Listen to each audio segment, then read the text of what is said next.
All right. Well, hello, everyone. Welcome to interview number 6. My name is James Warnken. I work in the accessibility space as a professional with a disability, helping people learn about accessibility, teaching people, training people about the best practices for digital accessibility.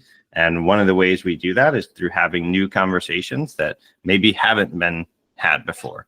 And I'm super excited for today. We actually have somebody that I've known for well over a decade, and she actually was one of the instrumental parts in me learning how to be independent as someone with a visual disability. And so without giving too much away, I'm going to turn it over to our guest for today, Erin Byrne, and let Erin tell you about herself. So I'm a Braille literacy tutor. I've been doing that for about, I'd say 10 years. I started off at a local school district here working with James. That's how we met. And I also do tutoring at the Philomathian Society of the Blind, which I know that sounds like a mouthful, but that's our organization that helps support blind and visually impaired people in Canton, Ohio. And that has really been the most rewarding thing for me. You're meeting a lot of different people and making lots of special connections. And when you help somebody have that breakthrough where they were starting off just learning an alphabet, and then they come back to you and say, wow, this is making sense now. I picked out my own book from the library and I'm reading. It's been a great thing to do that. In addition to working at Philomathian Society of the Blind, I've had a lot of fun working with a company in town called Beyond Our Boundaries. They do traveling trips for people, adults with developmental disabilities, but also she started developing a learning web curriculum online to use with day providers and their clients. And so I've been having a lot of fun making videos on different topics for that with their team. So I've been keeping myself active in advocacy in a lot of creative ways. And that's a little bit about me. And due to James's interest and outreach about accessibility, I have come to a more heightened awareness of that. And I have been really intrigued by the field of digital accessibility and a more stronger activism in general. Cool. And not to mention that you just passed and obtained your CPACC certification through the IAAP. So it's more than an interest, if you ask me.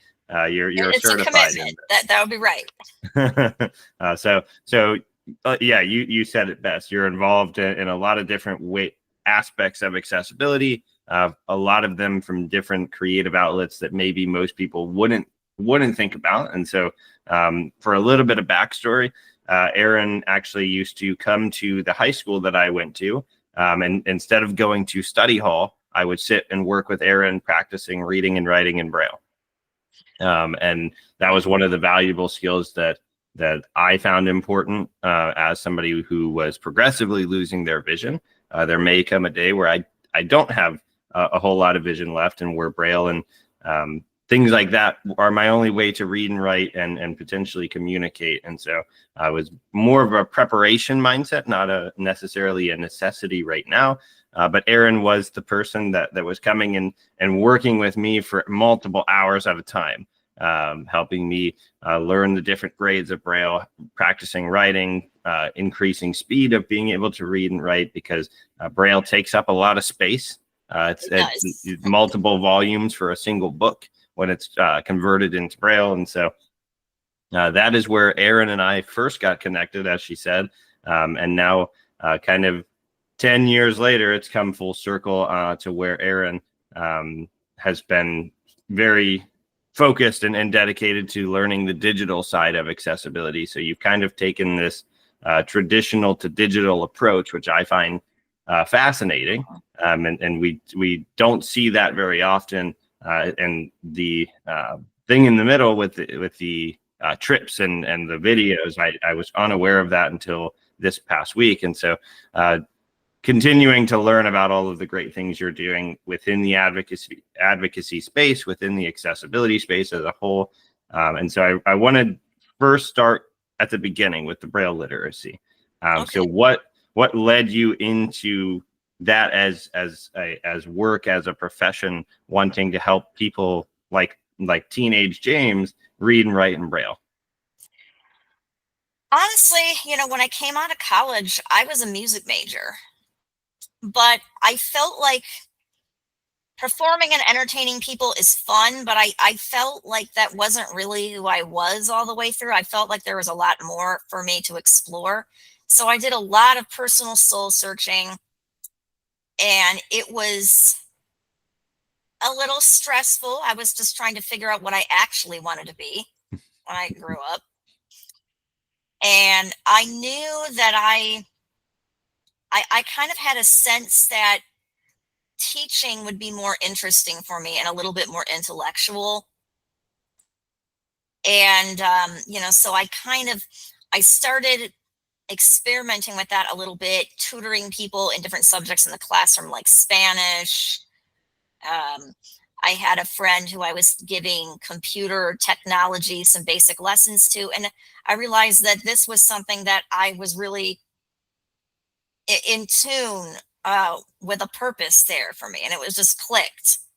So, having said that, I started trying to network and put my resume out there, and through that grapevine, I got connected with the school district and Glen Oak High School, which I was alumna of that, and I got approached to do some work to work with James to teach Braille, and I thought, well, I know Braille. That seems pretty straightforward, and it will give me a chance to spread my wings and try more teaching. What a perfect idea. And it wasn't something that I had to dive in and learn from scratch, because I've been reading Braille since I was a little child. So I thought, okay. And so that's how it started.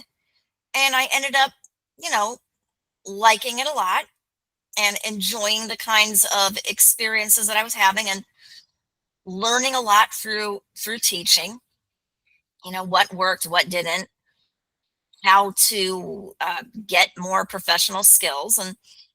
And so that's where it began. And from there, I went to work to do literacy tutoring at the Philomathian Society. I said, I really like this Braille teaching, and I do know Braille. So if anybody needs Braille instruction, I'm available. And one day, somebody called in, and so I got connected there. And this was kind of a funny story. I went, I called this individual back, and she picked up the phone, goes, "Are you the Braille lady?" And I said, "Yep, I'm the Braille lady." And it took off from there. That's awesome. So Yeah. I want to pause for 1 second, because I think there's a couple of questions that I want to bring up around the topic of Braille. Yeah. The first one being, most people assume every blind person knows how to read and write in Braille. You and I know that is far from the truth. What's your take on the blind community with Braille literacy? Well, there are a lot of issues around it. And a part of it is that blindness is such a spectrum, the degree of vision or vision loss, and everybody's journey is different. So there's that aspect of it. But there's also this idea that has been perpetuated that even if you have lower vision, you shouldn't use Braille, that it's an absolute last resort, where I think that is really just a wrong way of putting it. If you are having vision issues, and especially if it is a degenerative condition and you may need Braille, like you were talking preparation, Yeah. why not have a tool that you can use eventually, and a knowledge that even when that is going away, you will have a recourse to fall back on. Yeah. I think Braille is a agreed. fascinating and beautiful code, and I think that it has been a little bit stigmatized. And unfortunately, now we're in an age where people can just say and tell themselves oh, Braille is this antique thing and we have technology and that can replace everything. Well, unfortunately, and we see this, I think, in general with everyone. If you don't have a knowledge of how to actually read and write and be functionally literate, no matter what medium it is, you're losing the ability Yeah. to write, to spell. You make Yeah. a good point, and I wanna explore that a little bit. The technology, that's us basically having a computer in our pocket at this point. Yes. Do you think that has decreased the need or the necessity or the desire to want to learn traditional Braille? Like, we're not using slate and style anymore. We have the typewriter, and we have I actually have a pocket Brailler still. Do you think the technology has kind of led to some of that stigmatizing? Or Yes, a little bit, because I've had people ask me outright if Braille is obsolete. And I have to remind people that this isn't just about, do you choose to use technology or not? It's, do we want our people to read or not? yeah, So I think that it has absolutely, as for technology, I think it has absolutely decreased the desire for that, but it has certainly not decreased the necessity. yeah, The bottom line is this: when I tell people, and I suppose this also comes from me, I was blind from birth and I learned Braille. It wasn't an alternative to anything. It was me learning to read. yeah, That was the way I did it, because that was what was there available for me to have. yeah. I tell people, I don't tell people I can read Braille. I just tell people, yeah, I read. Fair enough. But to bring the point home to them, that because they think that it is such an alternative and a different thing, because they don't understand it and they're equating it with sign language, which I understand why, but It's it's not apples to quite oranges. it's not quite the same as that. Yeah, and so I want to bring up something interesting because I'm not like I don't use Braille on a daily basis, and most people assume Braille is just a combination of dots on a page. And so I want to, hopefully this will pique a little bit of interest, that Braille is not necessarily universal. There are different languages even within Braille. You mentioned being a Spanish tutor. There's Yes. Braille math. There's Braille music. There's Braille in different spoken languages. So can you talk a little bit to the Braille isn't one single thing. There's this whole world within Yes, it. absolutely. What people often get mistaken, and I suppose it would be easy to do if you're looking and you just see dots, is that Braille is not a foreign language. And people often say, oh, well, I learned Braille, or like, when you learn a new language, and then I laugh and say, well, it's English. Yeah. Well, at least the version I'm using. Yeah. And they're like, yeah, but it's so different. But Braille is not a foreign language, but it is a different code. Yeah. In the same way that Roman numeral letters are one form of writing, whereas Cyrillic lettering is a totally different form of writing. But it's still,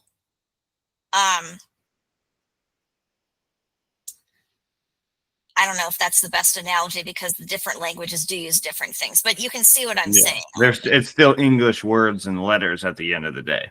That's just a different medium of delivering the communication, whether it's spoken or signed or felt. Yeah. It's So still a print English. A, and then there's a Braille A. And at the end of the day, we're all reading the same book. Yeah. Now Sorry, this go is ahead. where it gets confusing. So there are there's the way to write the code in English, but there is also Braille French, Braille Spanish, and it uses the same lettering, but I'm going to guess that when you get into like short form contractions, which Braille has, they probably use different things across the board. Yeah. And there's Braille computer signs, there's Braille music. So you have to be a little bit proficient in the way you're reading the different symbols if it's a different kind of language or experience. It's a different mindset. There's a special and a different mindset. For example, there's a special symbol to denote words from numbers or letters from numbers, There because is. the way the numbering system works in English, at least, the number 1 is also the letter A. But you put the number symbol in front of it to delineate that this is Delineated number 1. Yep, yep. Absolutely. I think Braille as a whole is highly misunderstood from the non-Braille reading community. That it's this like super complicated, it looks simple, but it's highly complicated. And I spent 4 years practicing, but to me, it's kind of like riding a bike. Sure, I'm not going to be able to read or write as fast as I did when I was in high school, but I'm still going to be able to read. It's going to take me a little bit longer. I think the most misunderstood thing about Braille is that it's what people don't understand is that there's a very logical system by the way it is designed. So there's a very logical system to break it down, and knowing and learning the basic letters and even the contractions pretty easy. What gets harder for people is to, one, if they've not used their hands as a sensory medium to tune into the little dots like that and to use their touch at that level of awareness, that can be really hard to learn. Yeah. And another aspect is the way we're processing it through our hands is not the same way that we're processing it through our eyes. You can take a word in print and break it. Your word is processed and comes into your brain whole, I think, when you're looking at it. Yeah. And then the different areas in your visual cortices, I have no idea how it actually works, but they break it down into bits and then put it back together and give you an image. Yeah. When you're reading Braille, you got to piece it together. And I think it's similar to the way syllables work. Yes. And so with practice, you can increase your speed and endurance and focus to build that skill. So the process is a little different, and that is where people find the reading of it a little challenging. Absolutely. Yeah. The topic of Braille, anytime it gets brought up, is most people don't read Braille, do they? And it's kind of that general sentiment, and that's my connection to you is originally sitting down. And funny side story here, when I was learning Braille with Erin, my vision was a lot better than it is currently, and Erin could tell if I was looking at the Braille versus reading it with my fingers. And so it is very much like a skill that you have to, in my case, having sight learning Braille, you can't rely on the visual no matter how much you want to. And so you've been kind of going through not necessarily a transition, but more of like you're adding blocks on top of the Lego set. I would call it that. I would call it adding to that skill set and expanding the tools in that box. Yeah, because like we talked, I think it was probably January of this year, so almost 11 months ago, about the course that I teach in accessibility through the Blind Institute of Technology on digital accessibility, and you kind of were interested at first, and then the more you and I connected and got to talking more as we were working on the Philomathian Society website and doing other various projects, you ended up joining that class with BIT, and sitting through the 14 weeks and you being the instructor of that class, I could just see like how dedicated you were to learning and refining that skill set of being able to assess and test digital environments against something concrete like the WCAG guidelines. And even after the class, you were still studying and researching. When I saw you over the summer, you said that you were getting ready to take your exam. Well, fast forward a few months, you took your exam. You passed it on your first try, and now, so tell me, what was that journey over the last 11 months of learning digital accessibility? Because I learned it my way. You learned it a very different way. And so I'm curious to hear your perspective on what that journey of learning something that I wouldn't say for people with disabilities like us that use screen readers or magnification or other assistive technology, that digital accessibility is the hardest thing to learn, because it's kind of building Yeah, on what your daily already looks like. You're using the screen reader. exactly. I'm just teaching you how to use it in a different way, if you will. So I'm super curious to hear about your journey and what you thought about this whole process going from I know how to use a computer. I know what I'm doing when it comes to me as a user, as a consumer, to fully certified and can assess a website on any given day. Well, so I mean, I think I always had the investment in digital accessibility, if that makes sense, because like a lot of people with a low or no vision, and I use a screen reader, if some things on the site do not work, and they're things that people who are not using screen readers wouldn't necessarily think about, that can make or break your whole experience. Yeah. Um, you could be, it could be from going shopping and purchasing what you wanted to having a horrible experience for an hour where you waffled around and couldn't accomplish anything. Then I'd get off and say, oh, this site stinks, it's broke. Well, that's great. But then here comes a class where you can learn every aspect of exactly how it was broken, and that there are possibilities for fixing that. I liked the aspect of where you get into a class where you're examining websites and you get into it on such an analytical level. And it's kind of like unraveling a little puzzle. It sort of is. And you're working very hard, but it's also fun because you're actually being proactive and getting down to the root of a problem instead of just wanting to punch the wall or something. Yeah. Cool. And so now you're certified, and you have all of these different avenues: the Braille literacy, the travel group, the digital accessibility certification. What's next, or what are you kind of looking to get into and dive into and unpack? Are there more blocks you're trying to add on, or kind of walk us through kind of where you're at and where you're trying to push to next? Well, I'd like to wet my feet, so to speak, in the field of digital accessibility and actually do accessibility testing. But you and I haven't had a lot of conversations, and I would like to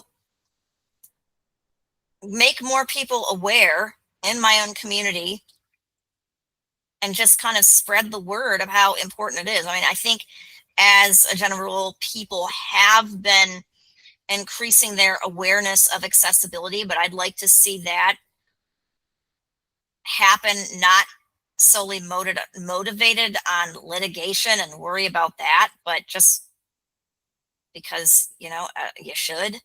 Yeah. Yeah. I want to have a chance to actually look at some websites and say, here are the guidelines we need to meet. I would like to see it done this way, and this way more people could benefit from your website or your experience or what you want to do. You're bringing more customers to the table.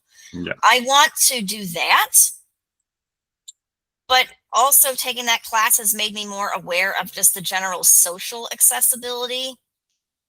And when I say that, I mean attitudes. I want to incorporate that into what I do going forward as well. Gotcha. And so my last question for you, because similar to the earlier conversation where a lot of people just don't understand the Braille world, I also think a lot of people don't understand the screen reader world. And so as an avid, I would say you're an expert level screen reader user, now with the digital accessibility sort of toolkit. What is the general screen reader experience across the web in general, and what are some of the common obstacles or accessibility issues that you run into just throughout daily living? let's see. And really, depending on where you are, it's kind of hit and miss. Some of the larger corporations have gotten much better at accessibility. And now my biggest thing is if you have a very busy website, it can be like horrible, but I think my biggest issues lately are when I go on smaller sites that have recipes, especially if they're like blogs. What'll happen is you'll be on, but the site is so overrun with advertising and you can't get past that, and it'll jump you around the screen. Your focus order gets knocked off.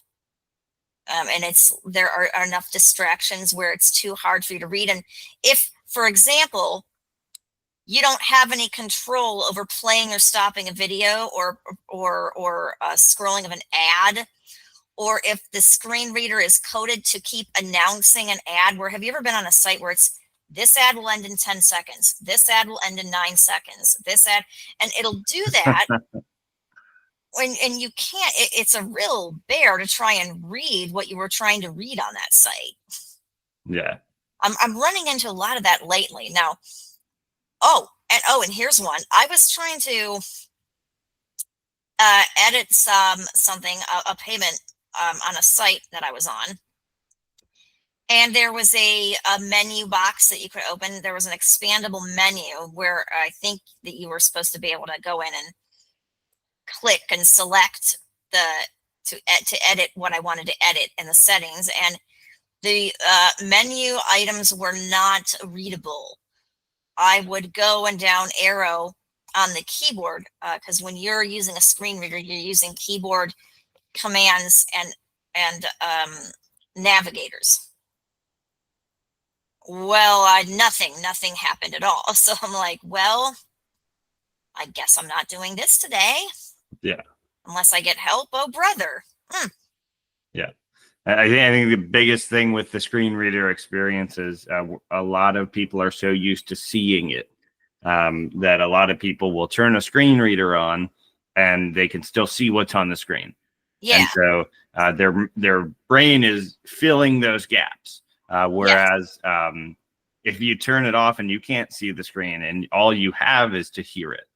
I think that's where a lot of that misconception comes in, is people are like, oh, I've used a screen reader before. Well, it wasn't too bad. Well, were you still looking at the screen when you were using your screen reader? Because that's a completely different experience.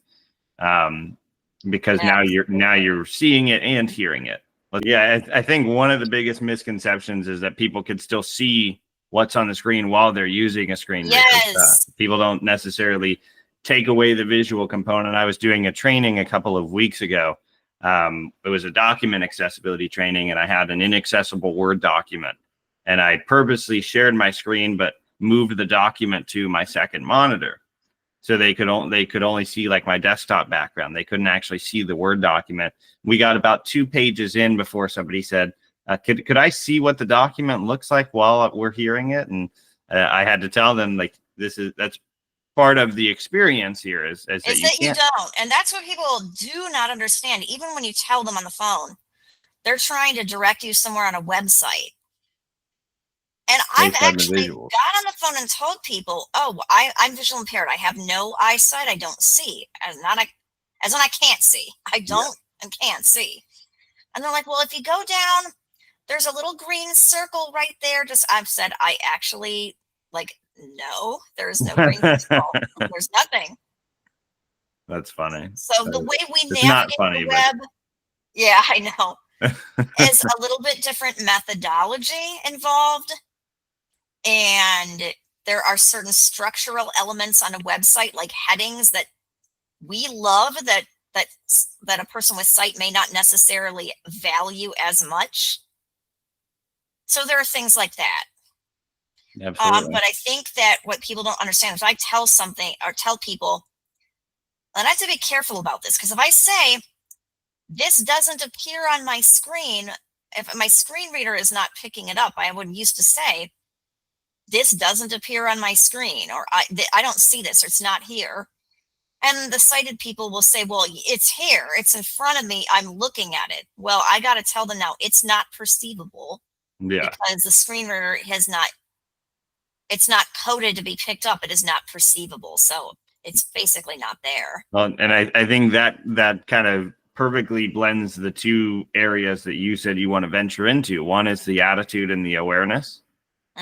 Those people, when you talk to them on the phone, being aware that, hey, this person actually can't see what's on the screen. So instead of telling them it's a green circle, I should be telling them to look for a button or a link or something. So part of the conversation is the attitude or the awareness. The other part is the actual technical digital accessibility component of making the website more accessible, more usable with assistive technology like a screen reader. There's so much to unpack in both of those conversations separately, but they do overlap. And I think you make a very good point that something that isn't accessible, even when we go ask for help in some of those scenarios where there is no other alternative website to go do this. You're trying to update your user information. You're not going to go create a whole new account just because you want to change your email. And so I think there is overlap there to take note of, and I'm glad you brought that out. Well, I remember one time I was this was during the pandemic, so we were doing everything from home, and I was going to activate I had gotten a new iPhone at that, to upgrade, and I went onto the website and I had no idea what I was doing. So I went into the chat with a customer service rep box and started a chat. And they were telling me to find all these things and go to blah, blah, blah, and go to ABC and click this box. But every time I would enter a new entry into the chat, the previous threads would disappear. And so I couldn't follow the conversation or do what she was asking me to do, because it would just be one message at a time. Yeah. And so it was just like, I ended up having to get sighted help because the chat feature was literally set up in a way where I could not follow their instructions because I didn't have nothing to reference. Yeah. Very. That's an interesting user experience. And so for the sake of time, I would love to continue this conversation for the rest of our Saturday afternoon. Where could somebody connect with you? Where can they learn about you? Say somebody wants their website tested from the screen reader experience. What's the best way for people to connect with you, Erin? Well, I do have a Facebook profile, and I also have a LinkedIn profile at this point. It's just Erin Byrne. Awesome. And I have some details on there. Cool. We'll put those links down in the description for anybody that wants to connect with you and follow up and perhaps continue this conversation. That's kind of what this whole interview series is. We don't call it a podcast. It's really just two of us having a conversation about a topic of accessibility to try to raise additional conversations. And so I really just appreciate you taking time out of your Saturday afternoon to have a conversation, to talk about accessibility from a little bit more of a traditional route with the Braille literacy, and shifting into the digital space with the attitude, awareness, and the technical side of making a website usable and accessible. So thank you, Erin. Thank you so much. It's been a pleasure. Absolutely. I'll put Erin's links down in the description below. And with that, we'll wind it down for today, and we'll see you in the next interview for a new conversation.